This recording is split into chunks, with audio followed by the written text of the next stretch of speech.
Bonjour, Berger Moïse. Vous m'entendez? Bonjour, apôtre Paul. Je vous entends 5 sur 5. Bonjour, mon bien-aimé Endel. Comment tu vas? Je vais bien, apôtre Paul. Merci. Que Dieu te bénisse. Alléluia. Nous bénissons le Seigneur pour notre papa, le Berger Moïse, que Dieu a permis qu'il puisse être connecté avec nous ce matin, et surtout de notre frère Endel, qui est le nouveau-né parmi les journalistes et qui a beaucoup la cote dans Mick. Que Dieu te bénisse. Amen. Alors ce matin, nous voulons encore être connectés au ciel, homme de Dieu, parce que nous croyons que le Seigneur vous a mis à cœur de pouvoir faire asseoir l'Église à travers ce message. Nous bénissons ce temps qui sort de l'ordinaire, comme on a l'habitude de dire, parce que le Seigneur est là, parce que le Seigneur a déversé encore sa grâce et sa dispensation, afin que le peuple de Dieu puisse être édifié. Je vous rends la parole, homme de Dieu, afin que vous puissiez dispenser l'ainsi dit l'Éternel au monde. Que le Seigneur soit béni. Gloire au Seigneur. Salut, Église du Seigneur. Salut papa. Salut papa. Salut, monde entier. Voilà. Pour tous les bien-aimés qui nous suivent dans tous nos réseaux sociaux, nous informons que nous sommes en ligne sur Skype, chacun dans son pays. Donc, c'est le monde entier qui est réuni. Alors, s'il y a un peu de parasites, que le monde entier comprenne que nous sommes en ligne connectés sur Skype. Alors, nous sommes en train de passer un culte en ligne que nous appelons aussi un culte de méditation. Toutes les questions sont dignes d'être posées pendant le message, parce que c'est un entretien que le Père fait avec le Fils. Donc, c'est un entretien dans la famille. Notre thème d'aujourd'hui, monde entier et Église du Seigneur, c'est un prophète comme moi. Un prophète comme moi. Ainsi, un prophète comme moi est un thème tiré dans les livres de Deutéronome 18. Nous aurons 2 passages. Ça, c'est le premier. Notre deuxième passage sera tiré dans les livres de Rois. 1 Roi, chapitre 13, verset 1er jusqu'au 3e. Et aussi, verset 9, verset 11 jusqu'au 19e. Ainsi, nous aurons une bien-aimée qui va faire la lecture pour toute l'Église, pour le monde entier. Nous commençons par Deutéronome, chapitre 18, verset 18. Amen. Deutéronome, chapitre 18, verset 18. Je leur susciterai du milieu de leurs frères un prophète comme toi. Je mettrai mes paroles dans sa bouche et il leur dira tout ce que je lui commanderai. Merci, bien-aimé Muriel, pour la belle lecture. Nous reculons encore, nous prenons le verset 15. Verset 15. L'Éternel ton Dieu te suscitera du milieu de toi, d'entre tes frères, un prophète comme toi. Vous l'écoutez. Parfait. Est-ce que nous pouvons acclamer la parole du Seigneur? Alléluia. Gloire à Jésus. Amen.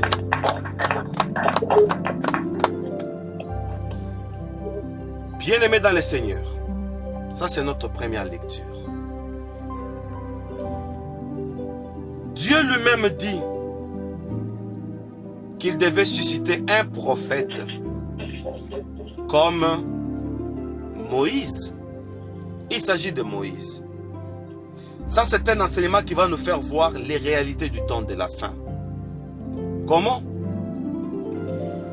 Quand Jésus, le semblable de Moïse, d'après la parole de l'Éternel lui-même, quand il est arrivé, découvrons quelque chose. La similitude entre Moïse et Jésus, la confirmation de la parole, mais malgré que c'est une confirmation de la parole et de la prophétie, il y a aussi une dissemblance entre Jésus et Moïse. Et c'est cette dissemblance qui va nous intéresser plus. Et c'est par là que nous allons tirer la leçon. Moïse, à sa naissance, c'est un bébé. Et voici, il se retrouve en Égypte, étant encore bébé de plus ou moins 3 à 4 mois. Parce que la Bible déclare qu'on n'arrivait plus à les cacher. On a fabriqué une corbeille et on l'a enduit. On a mis le bébé dedans. On l'a jeté sur le Nil, vous connaissez l'histoire. Et un bébé de quelques mois s'est retrouvé en Égypte. Jésus-Christ est né, le prophète comme Moïse. Hérode veut le tuer. C'est toujours l'histoire d'Hérode, le même nom. Jésus se retrouve en Égypte, selon l'ordre de l'ange.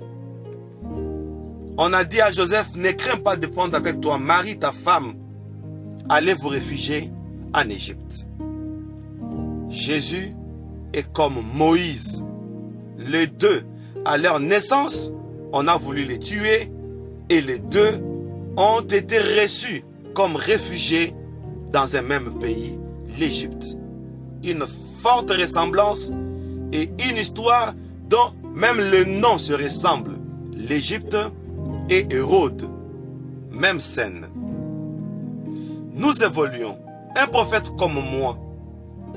Moïse, là on ne lit pas, on écrit. Exode chapitre 4, le verset 19. L'Éternel dit à Moïse de retourner en Égypte, car tous les hommes qui pourchassaient ton âme sont morts. Et là, c'est Exode chapitre 4, verset 19. On ne va pas lire, on évolue. Nous sentons la même nuance. Dieu dit, lève-toi. Là, c'est dans Matthieu chapitre 2, le verset 20, qui est les jumeaux d'Exode 4, verset 19. Lève-toi, prends le petit enfant et sa mère, et va au pays d'Israël. Car ceux qui cherchaient l'âme, va au pays d'Égypte, car ceux qui cherchaient l'âme du petit enfant sont morts. Excusez-moi, va au pays d'Israël. Ici, c'est Jésus maintenant.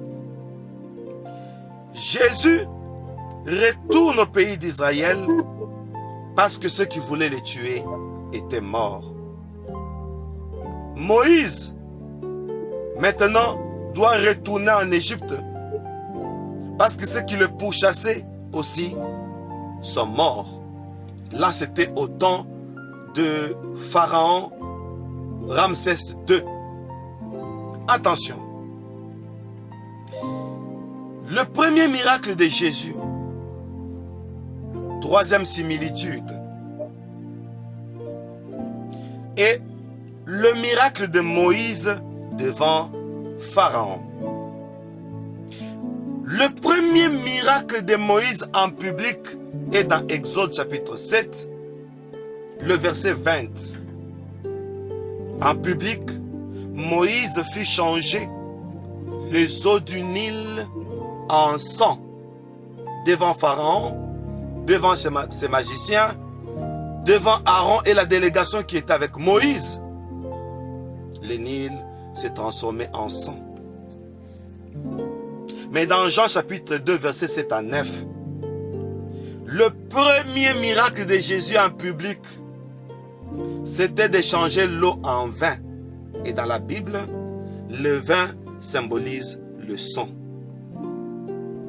Attention, nous sommes dans la nouvelle alliance. Le vin, c'est le sang. Pourquoi cette similitude? Parce que Deutéronome 18, verset 15 et Deutéronome 18, 18, il dit, du milieu de tes frères, je te susciterai un prophète. Je susciterai un prophète comme toi.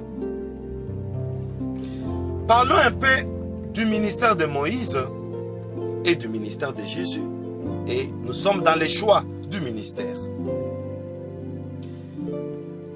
Dans Nombre, chapitre 1er, verset 44, il y avait 12 hommes représentant 12 tribus d'Israël choisis pour le ministère. Très curieux. Jésus avait 12 apôtres dans Matthieu 11, verset 1 et dans Luc chapitre 6, le verset 13.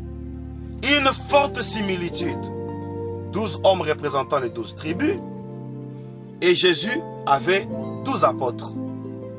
Moïse avait 12 hommes représentant les 12 tribus à côté de lui.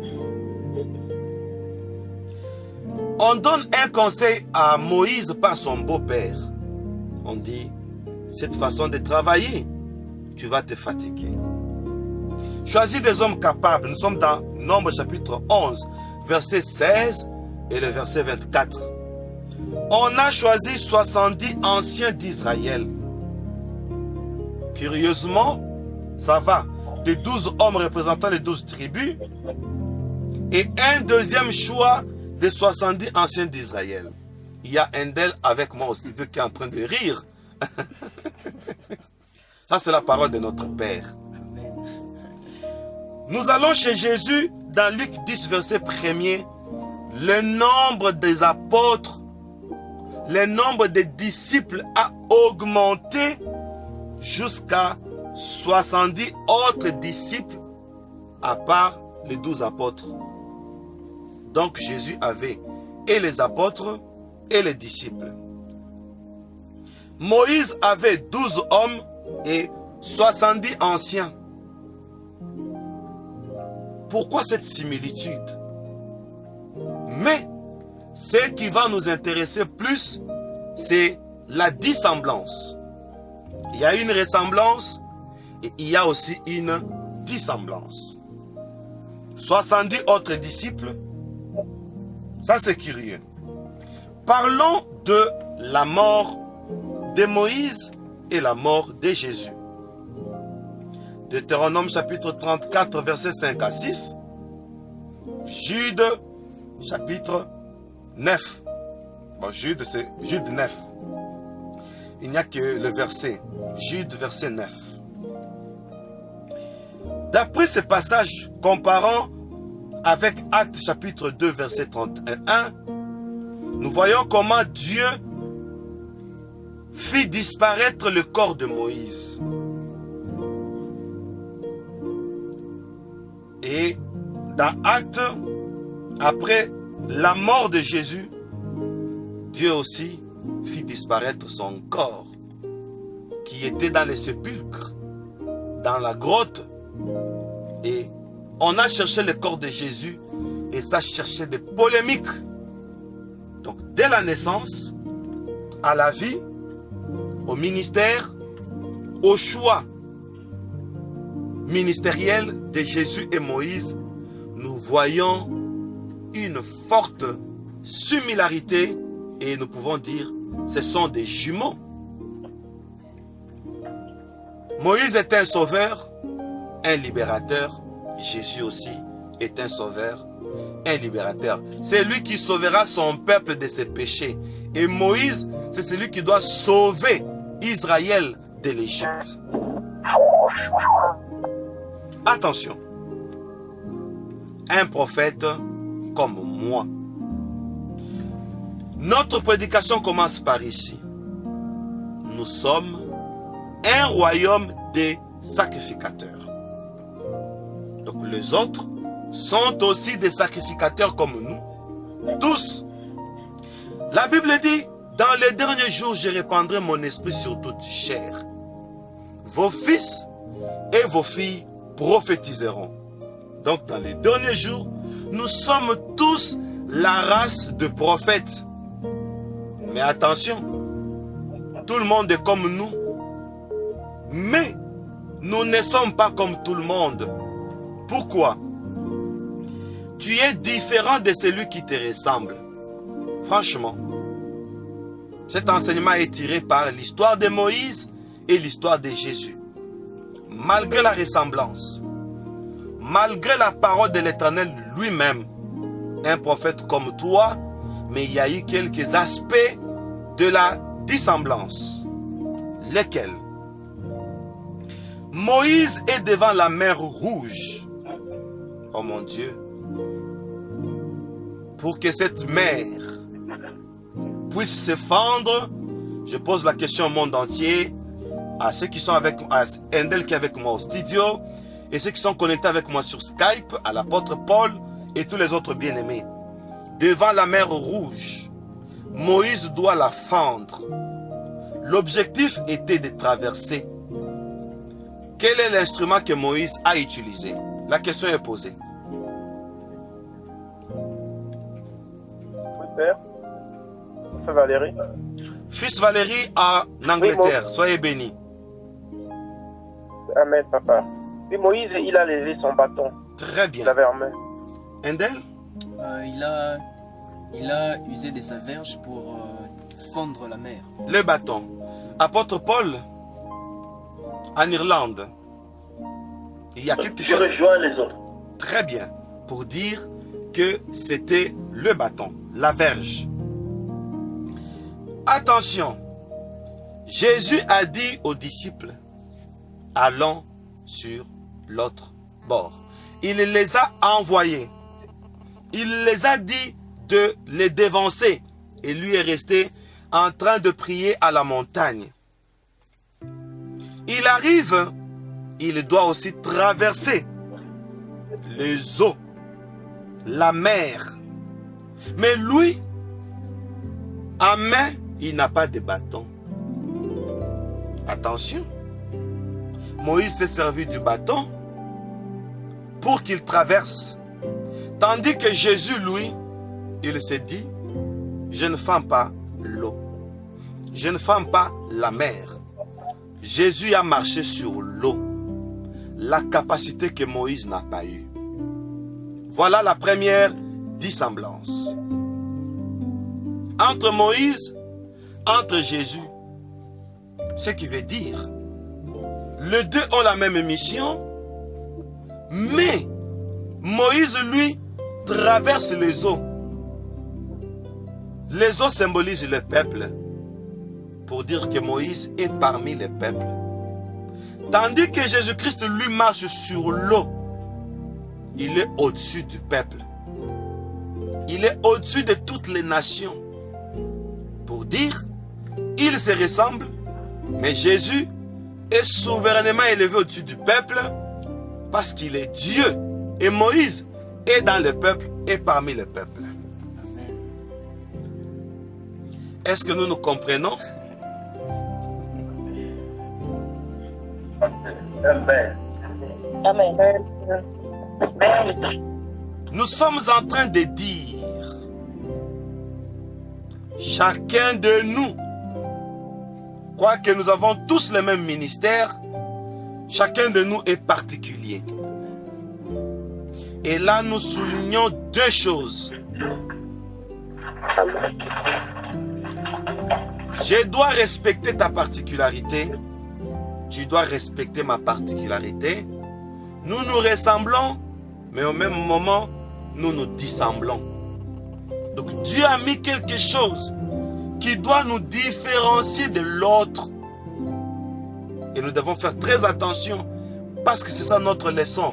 Un prophète comme moi, nous tous nous sommes des prophètes. Oui, mais il y a des signes de dissemblance. On peut se ressembler, mais on n'a pas la même dimension. Jésus est au désert. Moïse est au désert. Les disciples sont venus dire au Seigneur, Seigneur, ce lieu est désert. Renvoie la foule pour qu'ils aillent chercher à manger.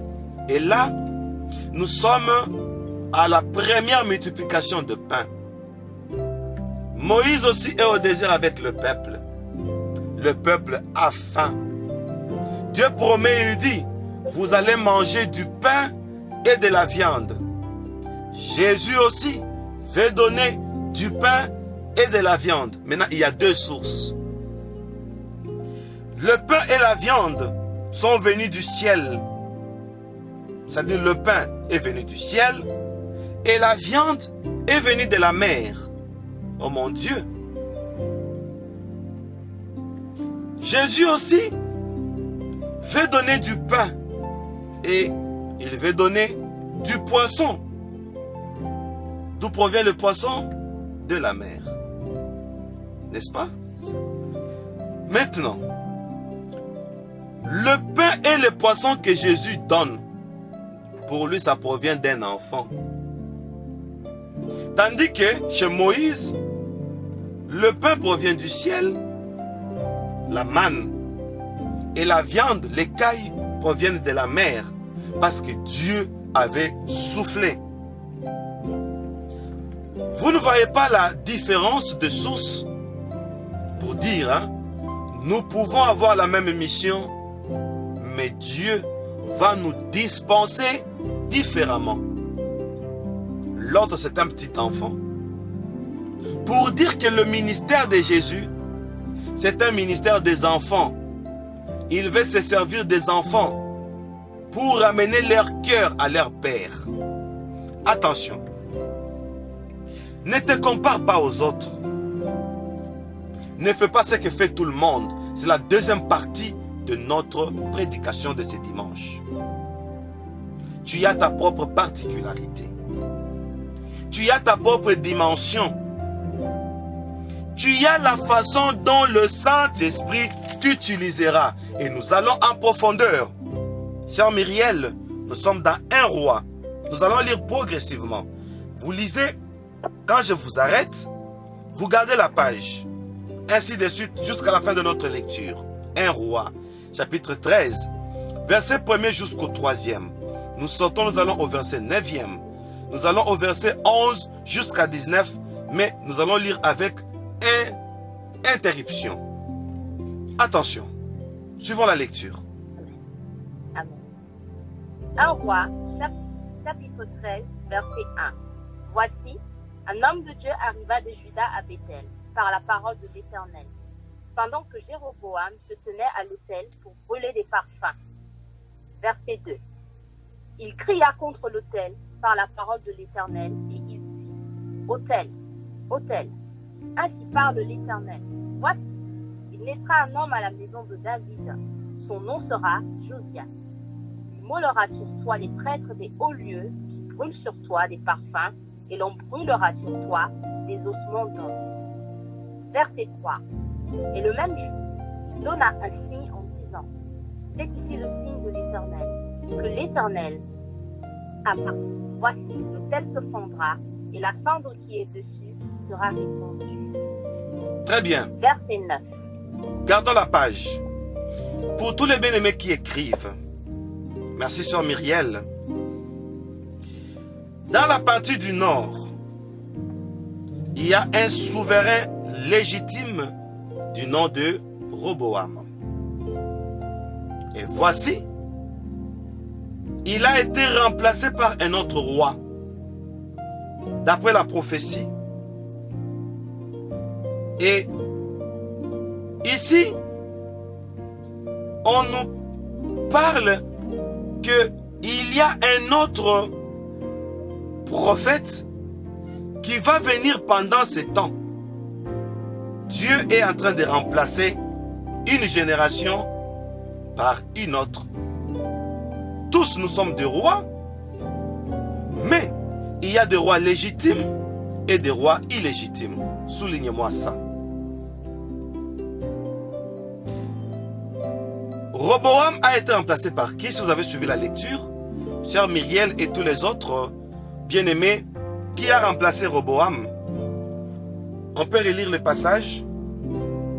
1 Roi 13, 1 à 3 d'abord. Endel, on y va? 1 Roi, chapitre 13, verset 1, je lis au nom de Jésus. Amen. Voici un homme de Dieu arriva de Juda à Bethel, par la parole de l'Éternel, pendant que Jéroboam se tenait à l'autel pour brûler des parfums. Il cria contre l'autel par la parole de l'Éternel, et il dit, Autel, autel, ainsi parle l'Éternel. Voici, il naîtra un fils à la maison de David. Son nom sera Josias. Il immolera sur toi les prêtres des hauts lieux qui brûlent sur toi des parfums. Très bien. Donc c'est le roi Josias. Jéroboam qu'on a remplacé par... Josias. Tout le monde est d'accord avec moi? Amen. Amen. Amen. Et cette prophétie, suivez-moi bien, cette prophétie se passe à quel endroit?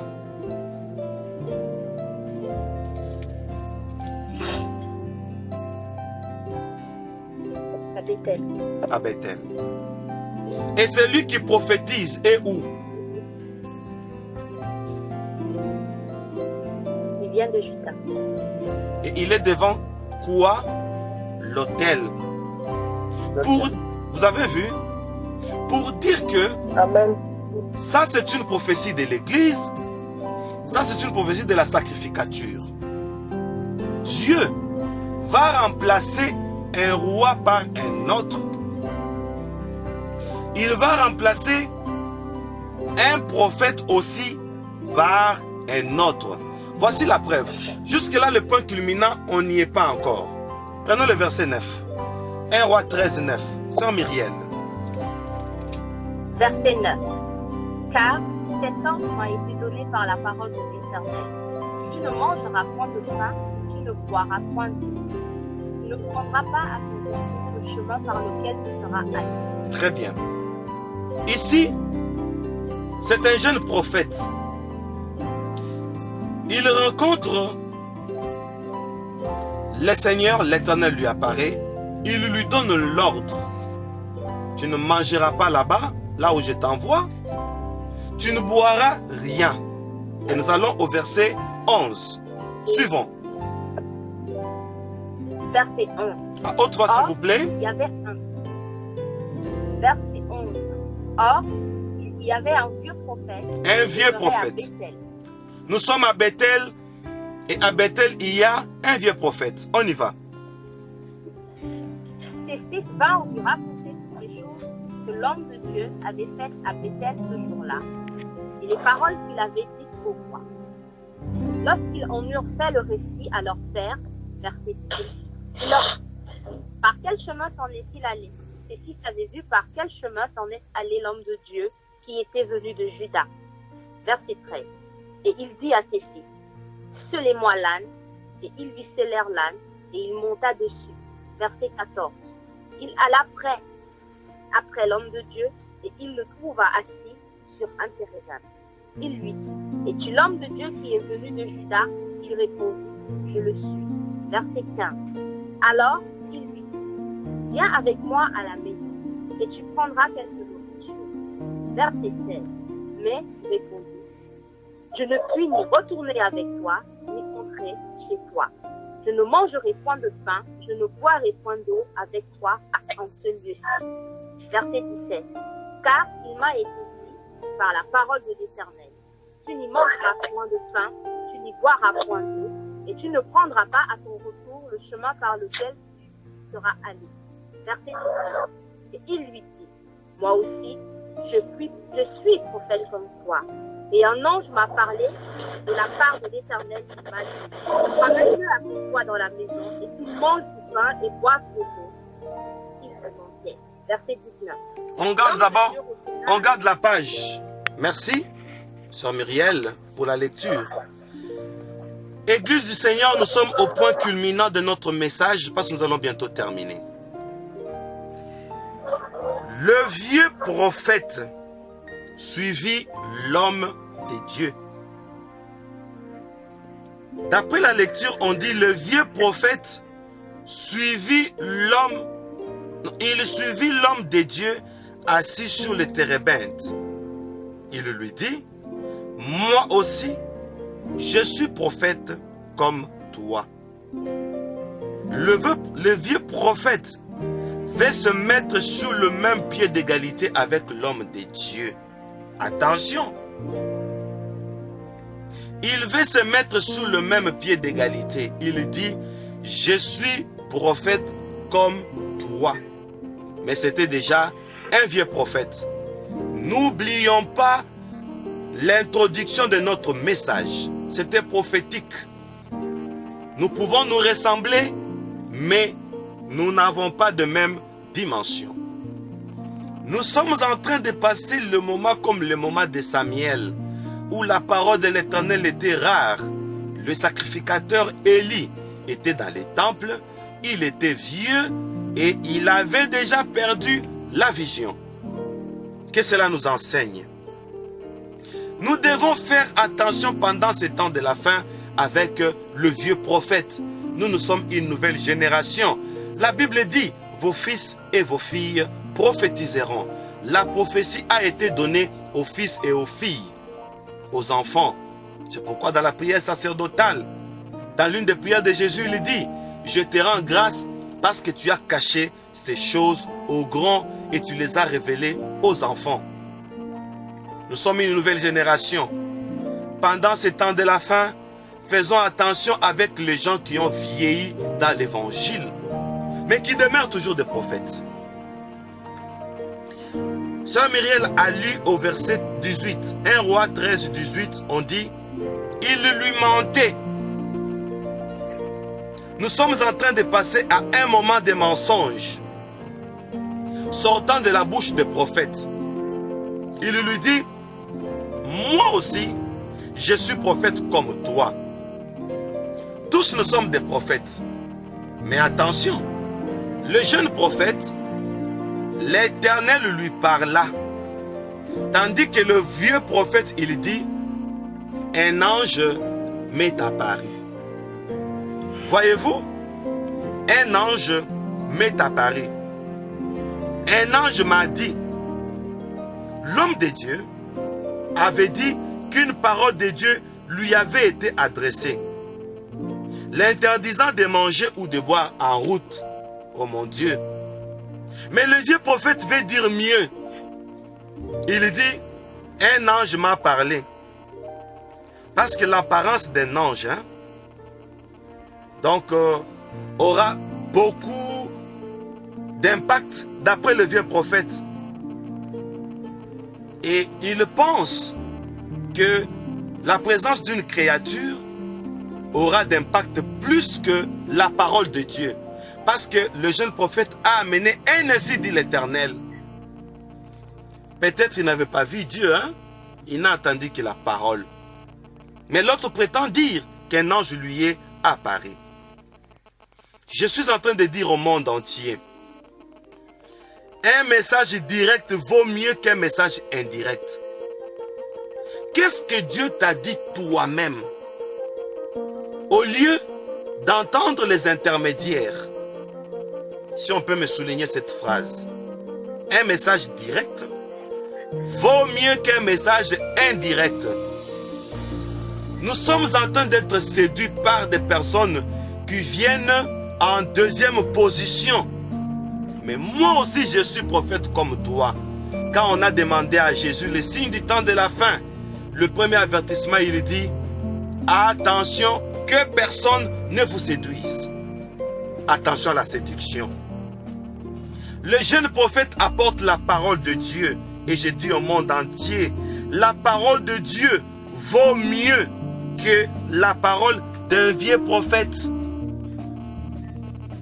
Attention avec des personnes qui ont déjà fait l'expérience avec Dieu dans le passé et ils ont vieilli. La parole de Dieu vaut mieux que la parole d'un vieux prophète qui a perdu l'expérience. C'est pourquoi dans la Bible d'Apocalypse on dit, garde ce que tu as, garde la parole que tu as reçue. Bien-aimé monde entier, aujourd'hui, nous, Messianic International Church, nous avons reçu un ainsi dit l'Éternel. C'est la dispensation. La parole de Dieu a été proclamée, attention, avec une autre prophétie pour contredire ce que Dieu nous a dit. L'homme de Dieu est rentré. Il était fatigué, assis sur un térébinthe. Peut-être il avait faim, peut-être il avait soif. Faisons attention avec notre état de besoin pendant que nous sommes dans la mission. Il y a beaucoup de gens Le vieux prophète a remarqué, il a besoin d'argent, il a besoin de quelque chose. Et cela a été une brèche, je peux dire. Je vais terminer ce message. Je vais le scinder en 2 ou 3 cultes.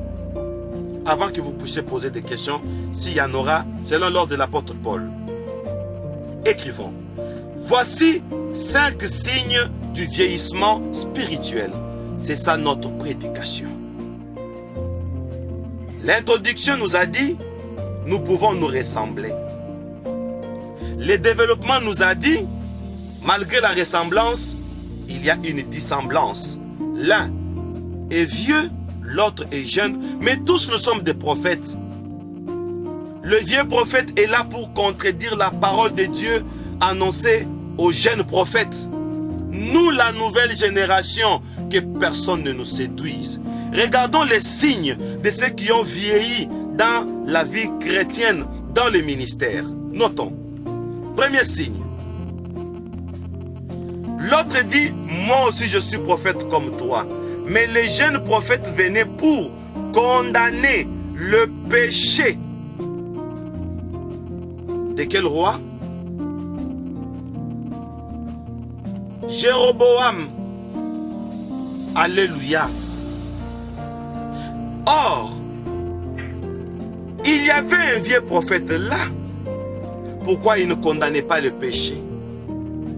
Et le jeune prophète vient et dit, va condamner le péché. Le premier signe du vieillissement spirituel, c'est-à-dire, on n'exerce plus d'influence là où on se retrouve. Oui, tu es prophète bien sûr. Quelle est ton influence? Tu me dis tu es prophète comme moi. Mais pourquoi Dieu ne t'a pas parlé? Église du Seigneur, faisons très attention. Église du Seigneur, faisons très attention. Il y a de vieux prophètes. Ils n'ont que les cachets prophétiques. Mais ils ne sont plus influents là où ils sont. Son rôle n'est pas exercé. Voilà le premier signe du vieillissement spirituel. Deuxième signe du vieillissement spirituel. Le vieux prophète n'a pas dénoncé le péché. Peut-elle essuyer? Oh mon Dieu. Et le prophète est là, il est muet. Nous, la nouvelle génération, qu'on ne nous fasse pas taire par le vieux prophète qui était là avant nous, mais qui ne condamnait pas le péché. C'est ça notre enseignement. Pendant ces temps de la fin, faisons très attention à tous les soi-disant prophètes. Tu iras aux États-Unis, tu feras ceci, tu vas te marier, mais ils ne condamnent pas le péché. Ce sont des prophètes muets. Quel est leur objectif? Pour nous désobéir. Je suis aussi prophète comme toi. Viens, mange avec moi, bois avec moi. Leur objectif, c'est d'éteindre notre feu. Troisième signe de vieux prophète. Nous sommes au temps de la fin. Cet enseignement nous aidera comme de miroirs, comme des radars pour connaître qui sont restés dans les vieilles expériences. Troisième signe, il n'est plus utile à Dieu. Il est à Bethel. Oh mon Dieu. Mais un autre prophète reçoit la parole de Dieu depuis Juda. Comme l'une des bien-aimées a répondu, le jeune prophète venait de Juda. Le vieux prophète était à Bethel. Jésus est sorti de la tribu de Juda. Jésus vient. Le ministère de Jésus vient pour mettre fin à ces règnes de ceux qui sont à Bethel, qui ont reçu le mandat. Ça, c'est l'Église. Mais qui n'exercent plus leur fonction. Écrivez-moi bien ça. Le vieux prophète est à Bethel, c'est ça l'Église. Mais un autre prophète reçoit la parole de Dieu depuis Juda. Ça, c'est le christianisme. Ça, c'est Jésus. Et non lui qui est sur place à Bethel. Dieu ne lui parle pas. Nous avons beaucoup de prophètes dans nos églises qui n'ont plus les ainsi dit l'Éternel. Seulement des prophéties, mais il n'y a pas la parole de l'Éternel. Seulement des spectacles. Qui peut ouvrir les yeux aujourd'hui? Oh mon Dieu. Quatrième signe du vieillissement spirituel. L'image des faux prophètes. Il fait des choses tout simplement parce qu'il savait le faire. Même quand il ment, ça réussit. Je reprends. Le vieux prophète fait des choses tout simplement parce qu'il savait le faire. Il y a beaucoup de gens qui prêchent, pas parce que c'était ainsi dit le Seigneur, mais parce qu'ils savaient déjà prêcher. C'est comme un livre, c'est comme un roman, c'est comme un bouquin qu'on peut lire et faire un exposé. Même quand on ment, ça réussit. C'est ça le vieux prophète. Maintenant, le vieux prophète, au 4e point, il dépend de leur capacité. Il dépend de ses mérites. Il dépend de son savoir-faire, ses expériences. Mais, il peut mentir, un mentir réussi. Au nom de quoi? Au nom de la confiance. Attention! Ne donnons pas confiance à quelqu'un qui n'a pas un ainsi dit le Seigneur. Oh mon Dieu! Ne donnons pas confiance à quelqu'un qui n'a pas la parole de Dieu. Et enfin, pour aujourd'hui, le 5e signe de vieux prophète ou du vieillissement spirituel. Ceux qui ont vieilli spirituellement vivent dans le passé. On les appelle le vieux prophète. Il est prophète, oui, mais il a vieilli dans le ministère. Un vieux prophète épuise sa prière réserve. Connaissez-vous la prière réserve? Il avait prié depuis très longtemps et Dieu l'a utilisé. Et cette prière-là, il continue à l'épuiser. Mais Jésus-Christ, quand une femme l'a saisi, il dit, j'ai senti une force sortir de moi. Quand nous faisons des miracles, quand nous faisons des guérisons, la force s'échappe. Nous devons nous renouveler. Il y a le vieux prophète qui ne se renouvelle plus. Ils savent seulement comment faire. C'est comme des vieux médecins. Quand vous arrivez, ils ne font plus des investigations. Ils font un diagnostic qu'on appelle diagnostic de présomption. C'est-à-dire, ils regardent ces signes de maladie. Ça doit être par expérience telle maladie. Mais il y a aussi d'autres maladies qui ne donnent que des symptômes. Des symptômes où vous allez voir un syndrome. Les syndromes, c'est quoi? C'est l'ensemble de plusieurs symptômes. On peut faire la confusion. Quand on a la fièvre, peut-être c'est le paludisme pour l'Afrique. Alors que toute autre infection, en dehors du paludisme, peut faire monter la fièvre. Voyez-vous? Donc, nous avons des gens qui sont restés dans les vieilles expériences, dans la prière réserve. Il peut vous prophétiser, vous suivez la prophétie, alors que nous avons négligé le ainsi dit l'Éternel. Bien-aimés dans le Seigneur, merci pour votre attention. Que ces 5 signes nous ouvrent les yeux. Nous pouvons nous ressembler, mais nous pouvons nous dissembler. Tous nous sommes des prophètes, mais l'autre est dans les vieilles expériences, mais nous avons le ainsi dit l'Éternel. Ne négligeons pas parce que nous sommes jeunes. La parole qui sort de la bouche d'un jeune souvent a été négligée. Voilà pourquoi les gens nous abandonnent. Nous, la nouvelle génération, ils rentrent encore vers le vieux qui n'ont plus l'ainsi dit le Seigneur. Qu'est-ce qu'ils suivent? La prophétie.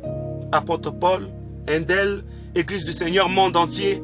Merci pour votre attention, à moins qu'il y ait des questions. Merci Père. Merci pour acclamer le Seigneur. Gloire à Jésus.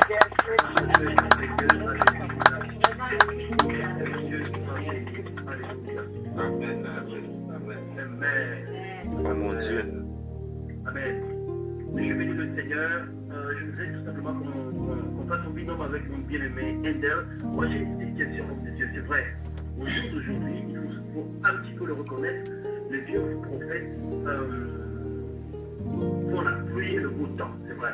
Vous voyez, quelle est l'attitude, nous chrétiens, toujours, que nous devons avoir eu, maintenant que nous connaissons les critères et que Dieu nous a ouvert les yeux, qu'est-ce que nous devons avoir comme attitude? Est-ce que c'est une attitude de dénoncement, une attitude de retraite, de séparation? En fait, comment se comporter justement par rapport à cela? Parce que dans notre environnement, il y en a tellement, Dieu seul sait en Dieu. Merci. Ah, mon apôtre, quelle belle question. L'attitude que nous devons avoir. Première attitude, nous devons veiller et checker tout soi-disant homme de Dieu. Pas question de dons. Les dons, ce sont les accessoires. On doit se dire, c'est lui qui me donne de prophéties. C'est lui qui dit, viens chez nous, viens chez moi. Oui, quel est son bagage? C'est ça le problème. Quand il n'y a pas de bagage, apôtre Paul, notre attitude doit être l'attitude de retrait. Pourquoi? Si vous les dénoncez, il y aura la guerre. David et Saoul, quel était l'objet de la guerre? Parce que Saoul a vu que l'onction était allée chez David. Et maintenant la guerre a commencé. Pour éviter des guerres, il faut se retirer. Et moi, je lance l'appel. Parce que notre objectif, c'est d'édifier le monde entier. Messianic International Church est ainsi dit le Seigneur. Venez chez nous, vous aurez la parole de Dieu. Si vous allez de l'autre côté, on vous dira, venez recevoir votre miracle, votre guérison, le sourd entendent, les aveugles voient, les paralytiques marchent. On vous appelle pour ça. Mais moi je dis, venez chez nous, vous aurez la parole pure. Que le Seigneur vous bénisse. Merci, homme de Dieu. Je voudrais tout simplement laisser l'occasion déjà à Miguel Tedel qui est sur le studio, ainsi qu'il y a 2 personnes qui sont sur Skype, de pouvoir noter leurs questions, éventuellement, s'ils peuvent aussi le dire directement sur Skype. Donc je laisse déjà à Endel si il a des préoccupations. Merci. Merci, apôtre Paul, pour ces moments fantastiques. Nous venons de recevoir la parole de Dieu. Berger Moïse nous a encore nourri une fois de plus. Berger, moi j'aimerais poser une question. Mick, je voudrais poser une question par rapport à ce que le berger a dit. Le berger a dit, Jésus-Christ a le ministère des enfants. Il aime les enfants, il valorise les enfants. Et il y a une phrase qui m'a un peu tiqué, c'est que le berger a dit, Dieu est en train de remplacer une génération par une autre génération. Oh mon Dieu. Ma question est celle-ci, berger. Nous avions vu la calvitie d'Élisée. Dans la calvitie d'Élisée, le berger nous a dit qu'Élisée a laissé tuer les enfants par les ours. Oh mon Tout ça Dieu. pourquoi? Parce que les enfants leur rappelaient qu'ils devaient monter aussi.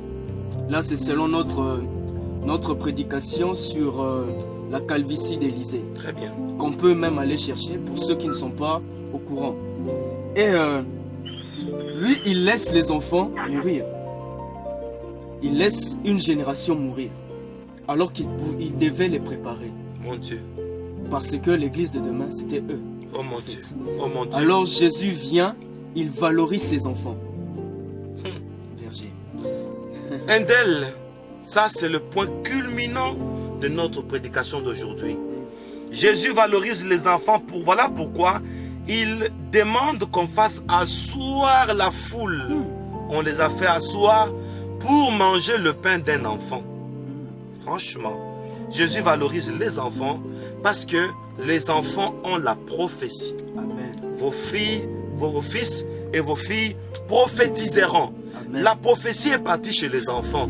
Tandis que les vieux, on dit, vos vieillards auront des songes. Quand est-ce qu'on reçoit un songe? Lorsqu'on dort, Donc le vieillard là, dormez. ce sont des dormeurs. Voilà pourquoi la nouvelle génération, Élie est dans la chambre en train de dormir. Mais Samuel est là où il y avait l'arche de l'alliance, dans les temples. Et Dieu a parlé à l'enfant qui était proche de la parole pour dire, ne négligeons pas cette nouvelle génération que nous sommes. Parce que nous sommes jeunes, mais nous dormons là où il y a l'arche de l'alliance. Et Dieu nous a parlé. Nous venons avec un ainsi de l'Éternel. Ne nous négligez pas. Ok, Parce que nous sommes jeunes. ok. Berger, une Endel. autre question par rapport à ce vieux prophète. La Bible dit que ce vieux prophète était à Bethel. À Bethel. Or, lorsque nous voyons la présence de Bethel dans la Bible, lorsque Bethel a commencé, c'était Jacob qui s'est retrouvé quelque part. Il a dit, l'Éternel était ici, je ne le savais Je pas. ne le savais pas. Ce vieux ici, il dormait, comme vous venez de dire. Comment il dormait? Il est là dans sa maison, les gens viennent, leur apporter quelque chose, les informations concernant ce vieux, le jeune prophète. Ainsi il part réellement. Berger, c'est ce que nous vivons aujourd'hui. Seigneur Et Jésus. je rejoins l'apôtre Paul qui a posé la question pour dire Seigneur comment Jésus. devrons-nous réagir devant ce genre de personnes. Il vous donne une parole de connaissance alors que cette parole de connaissance provient d'une personne. Oh Et non mon de Dieu. Oh mon Dieu. Ça provient d'une personne. Et aujourd'hui, le soi-disant prophète qui donne de prophéties en masse, qu'est-ce qu'ils font? Dans des quartiers, il a des enfants, des jeunes gens, ses agents qu'il envoie. Ils prennent de l'information et ils donnent le nom, ils donnent l'adresse, ils donnent votre situation alors que c'est de l'information et lui dit, ainsi dit l'Éternel. Je profite parce que vous êtes en train de dire, parce que l'apôtre Paul a posé comme question, monde entier, attention à l'esprit du mensonge qui est dans la bouche des prophètes. Faisons très attention. Ok, berger.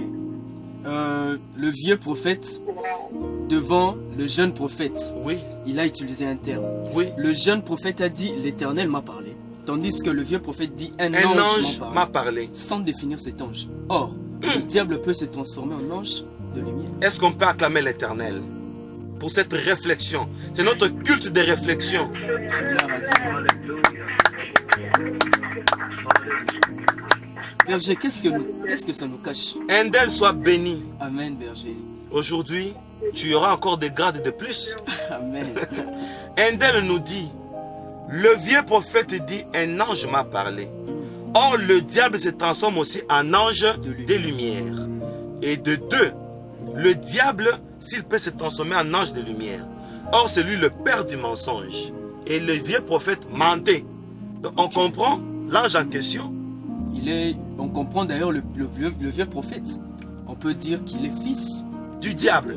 Mais il a quel casque? Le casque prophétique. Apôtre Paul. Berger, devant le jeune prophète, le vieux prophète valorise une créature, comme vous venez de dire. Un ange. Un ange au lieu du créateur. Or, berger, nous avions vu que vous nous aviez enseigné disant que l'ange, c'est un vent sur votre prédication sur le ministère des anges. Où on dit que l'Éternel fait de ses anges des vents. Des vents. Oh, et vous Endel. avez même expliqué disant que les anges sont là pour des miracles et prodiges. Parce que il avait dit à Moïse, voici je place mon ange devant toi. Et dans une piscine de Bethesda, il y avait un ange qui agitait l'eau. Donc les anges sont là pour des signes et des miracles. Mais ce n'est pas nous. Voilà. Et ce vieux prophète valorise un ange. Il valorise plus les miracles. Est-ce que le monde entier suit ça? Il valorise plus le miracle que la parole de Dieu. Amen. Parce que le jeune prophète dit, j'ai eu un ainsi dit l'Éternel. Mais le vieux prophète dit, un ange m'a parlé. C'est pourquoi? Pour intimider le jeune Pour prophète. intimider le jeune prophète. Et vous avez dit que l'ange c'est le vent. Le miracle, les signes, les spectacles. Ceux qui apportent la parole de Dieu, le nouveau prophète, les jeunes, quand ils voient le vieux faire des spectacles et autres, mais ce sont des trinitaires. Voyez-vous, on fait des spectacles et autres. Et voilà les jeunes prophètes qui ont la parole de Dieu. Ils sont intimidés. Apôtre Paul, vous voyez ça? Exactement. Endel a une dernière question. On va terminer avec Endel. Ok, une dernière question. Berger, vous aviez dit qu'on fasse attention aux besoins lorsque nous sommes en mission. Parce que le jeune prophète était assis. On ne sait pas s'il était fatigué, s'il avait faim. Et le vieux prophète l'a rejoint là, Ok. sous un térébinthe. Ok. C'est ce que la Bible dit. Ok. C'est toute Berger. une prédication Ok. à suivre. Berger, Endel, pendant votre enseignement ou votre témoignage sur le 70 stratégie du diable, il y a une stratégie que le diable utilise sur les besoins. mon Dieu, Il a dit attaquons leurs besoins oh mon pour Dieu. les avoir sur tous les hommes de Dieu. Et la Bible dit, quand le Seigneur Jésus a eu faim, C'est alors que le diable les est venu. tentateurs vinrent. Tu peux changer ce pain, cette pierre en pain. Parce qu'il a vu qu'il avait faim. Donc, je suis content parce qu'à côté de moi, il y a quelqu'un qui nous suit à la loupe. Amen. Merci Andel. Apôtre Paul, à vous. Merci de Dieu, nous avons quelques questions en ligne. Je commencerai par le bien-aimé Valérie, parce que les autres questions qui sont posées, il y a déjà des réponses. Bien-aimé dans le Seigneur, regardez bien les 5 critères pour identifier le vieillissement d'un prophète. Donc je Alléluia. laisse le bien-aimé Valérie qui aura posé ces questions. Oui, bonjour Père. Bonjour Je fils. m'appelle Valérie. Bonjour Valérie en Angleterre. Merci Papa. Donc le frère Edeli nous a dit, d'après l'enseignement, oui, que Dieu y valorise la nouvelle génération, les enfants.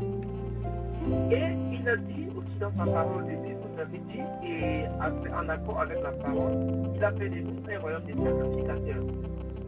Alors nous comprenons que nous sommes des sacrificateurs. Il a dit d'aller et faire des nations des fils de Dieu. Père, hier encore, avec cette frère de nous partageons la parole. Et le souci était, Stéphane, elle posait la question. Parfois on dit que la femme ne peut pas avoir un ministère. Et c'est où je les ai fait comprendre qu'après la prophétie, on dit aller et faire des royaumes, des nations, voilà quoi, des enfants de Dieu. Donc le Seigneur, il a fait de nous des sacrificateurs. Il n'a pas dit, c'était pas pour nous sommes tous des sacrificateurs et nous sommes appelés au ministère.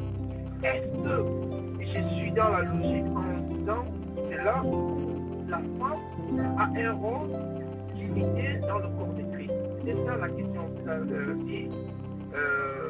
La parole de ce matin, voilà quoi. Ok. Mon fils Valérie, présentement là, notre studio est à l'église MIC Kinshasa. Les cultes doivent déjà commencer. Vous les avez dévancés. Nous devons libérer les studios parce que dès qu'on allume tous les appareils, les instruments, ça va déranger notre culte. Donc je ne saurais pas répondre à cette question parce que c'est une bonne question, mais par rapport à la leçon du jour, nous posons des questions par rapport à la leçon du jour, si vous permettez que nous puissions discuter sur cette question chez les ambassadeurs. Alors, le monde entier qui nous suit, l'apôtre Paul, notre chargé de médias, va prendre l'élément qui sera débattu chez les ambassadeurs.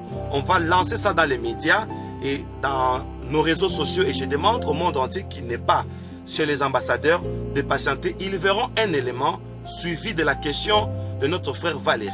Merci à vous, apôtre Paul. Merci beaucoup. Nous allons prendre une dernière question, vraiment, de notre bien-aimé Scribe. Une dernière question. Et les autres bien-aimés, en tout cas, la plupart des questions ne sont pas sur le sujet. Vous voyez, quand ce n'est pas sur le sujet, souffrez qu'on ne puisse pas les prendre. Voilà, je laisse le Scribe pour la dernière question et ça sera la fin de notre culte. Merci. Shalom ma famille, shalom berger. Shalom, Scribe disciple en Irlande.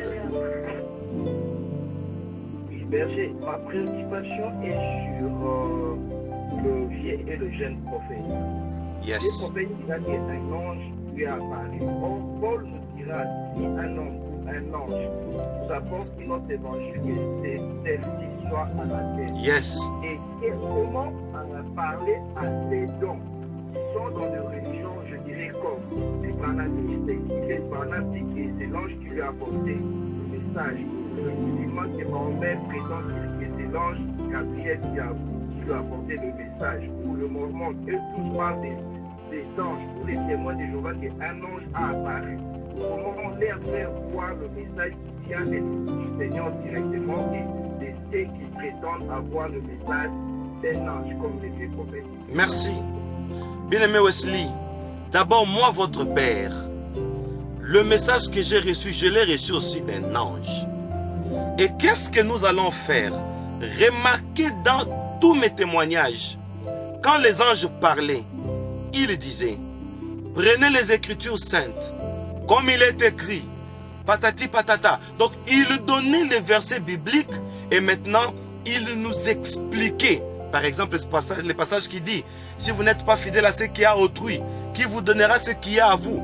Vous voyez, donc, quand les anges viennent les anges messagers tels que Gabriel, ils viennent décortiquer la parole de Dieu. Nous devons ramener ce qu'ils nous disent à la parole de Dieu. Si ce qu'ils nous disent ne corrobore pas avec la parole de Dieu, c'est que ce sont des anges déchus. Ce sont des démons qui ont parlé. Vous avez parlé des branhamistes. Je l'ai dit, du haut de médias. Si Branham a vu un ange, mais comment cet ange-là peut lui dire que Caïn est de la sémence du serpent, alors que la Bible dit, Adam connut sa femme Ève, elle conçut et elle a eu le premier enfant, Caïn. Et Ève dit, voici, j'ai conçu un homme avec l'aide de l'Éternel. Donc la conception de Caïn était même une intervention de l'Éternel. Comment Dieu peut intervenir? Et les branhamistes vont nous dire que voilà, Caïn est de la sémence du serpent. Devons-nous croire parce que c'est un ange qui a dit? Non et non et un non à majuscule. Merci à vous, Frère Wesley. Apôtre Paul. Merci, homme de Dieu. Je voudrais tout simplement résumer quelques questions que j'ai posées en ligne. Voilà, vous avez décrit les 7 critères du vieillissement spirituel d'un prophète. Yes. Est-ce que ces critères sont réversibles? Ça veut dire qu'un vieux prophète qui se rend compte de son état, éventuellement, que cette problématique est réversible, de telle sorte qu'il puisse être renouvelé dans le service. Tout à fait, mon apôtre. C'est réversible. Pourquoi? La Bible dit, il leur envoya sa parole et sa parole les guérit. Et Paul dit, c'est lui qui enseigne une doctrine qui n'est pas selon la piété. Il ne sait rien et il a une maladie de questions oiseuses, l'oisiveté, le vent, comme l'a dit Handel. C'est lui qui n'enseigne pas la piété. Il est oisif, il est dans le vent. Qu'est-ce qu'il faut faire? Cette parole doit guérir cette maladie de l'oisiveté. L'objectif de la parole, c'est de ramener l'église du Seigneur aux vieilles bases. Ramener l'église du Seigneur, parce que la Bible dit, ne débordez pas, ne déplacez pas les bornes qui ont été placées. Le pierre de l'autel, il ne faut pas les tailler. Tout prophète, tout prédicateur, tout leader qui nous entend maintenant, nous n'avons pas de choix, nous devons corriger. C'est ça la soumission. Merci, apôtre Paul. Merci, homme de Dieu. Je voudrais tout simplement inviter toute l'église à tenir leurs offrandes. Et l'homme de Dieu fera des déclarations et clôturera le culte de ce matin dans le nom de Jésus. Tenons nos offrandes et sous la prière du Père Jésus. Merci. Seigneur notre Père, nous proclamons une bénédiction pour quiconque a prévu une offrande pendant ces cultes, une offrande qui va contribuer à l'administration de cette œuvre messianique. Alors je proclame une bénédiction dans le nom puissant du Seigneur Jésus-Christ. Je proclame que ces gestes, cette offrande soit inscrite dans le livre des souvenirs pour que le bien-aimé soit béni au centuple, comme le déclare la loi, au nom de Jésus-Christ. Amen. Amen. Chacun, merci Père Jésus. Merci apôtre.